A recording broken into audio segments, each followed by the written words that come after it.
If you think that the perfect indicator is going to make you profitable, the unfortunate news is that it's not. Indicators are a very confusing thing in the trading world because you see a lot of people use them, but it's also something that you have to define and try out yourself to figure out, is there actual value here or not? In our current day and age, there are so many people trying to sell you indicators for you to use that are the magic way of reading the markets or the new strategy or whatever, when the reality is that that's probably not true. Now, me personally, I have tried so many different indicators. I've tried obviously all the classics, Bollinger Bands, MACD, RSI, moving average crossovers. I've tried everything. What I've ended up doing is taking all of that away as time has gone on. And instead, I have a handful that I've used for the last lots of years: VWAP, volume profile, cumulative delta. And I use those very strategically now, but it took me trying all of these other ones in order to figure out I don't like those. So what the point of this video really is to say, if you're going to use indicators, that's okay, but you need to have an actual reason for having the indicators on your chart. I think it's very easy for people to throw on a lot of indicators because they watch like some YouTube video or whatever of, I need to try this indicator, or Joe told me about it in Discord and I need to throw this on. I think it's totally valid to try them out, but you have to maintain the purpose of it, right? At the end of the day, an indicator's purpose is to help you read price action better. Now, most indicators are lagging indicators.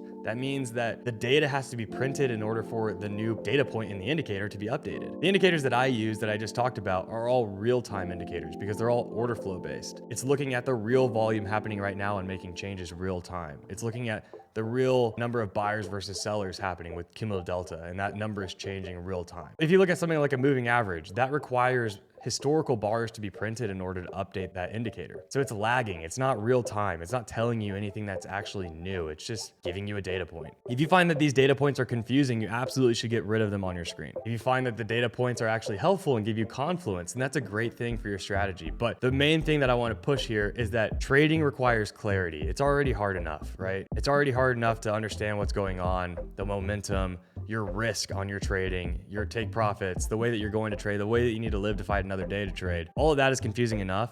Adding in 20 different inputs in order to try and make a split-second decision easier doesn't really make it easier. It actually makes it more confusing. So what I see a lot of people do, and this is what I did, is I threw a ton of indicators on my chart when I was starting out, ended up hating all of them over time, and I went back to like a full-on naked chart. But I did the polar opposite, right? I threw a ton on, and then I took them all away.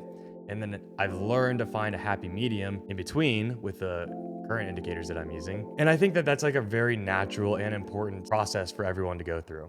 It's important for you to try. It's important for you to axe them off. And if you do enjoy them, keep them, right? At the end of the day, the truth is in your trading.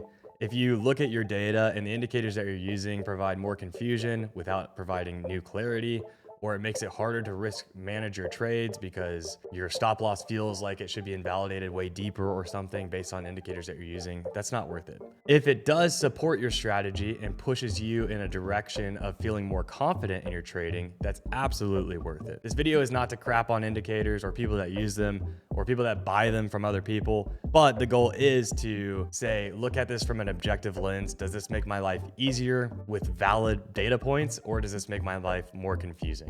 At the end of the day, the real thing that I want you to hear is do not blindly trust indicators and do not blindly trade off of indicators. Use confluence, use multiple of them at once, or different ways of thinking, use price action, manage your trades accordingly, and you're gonna be all right. I'm interested to know what indicators you're using, so leave a comment down below and let's see what everybody's using. I obviously am using those order flow style indicators, and I'm very curious if people are using more traditional indicators or if those have kind of gotten lost in the wind. So leave a comment, let me know, and I appreciate you watching. Make sure you subscribe, and we'll see you in the next one.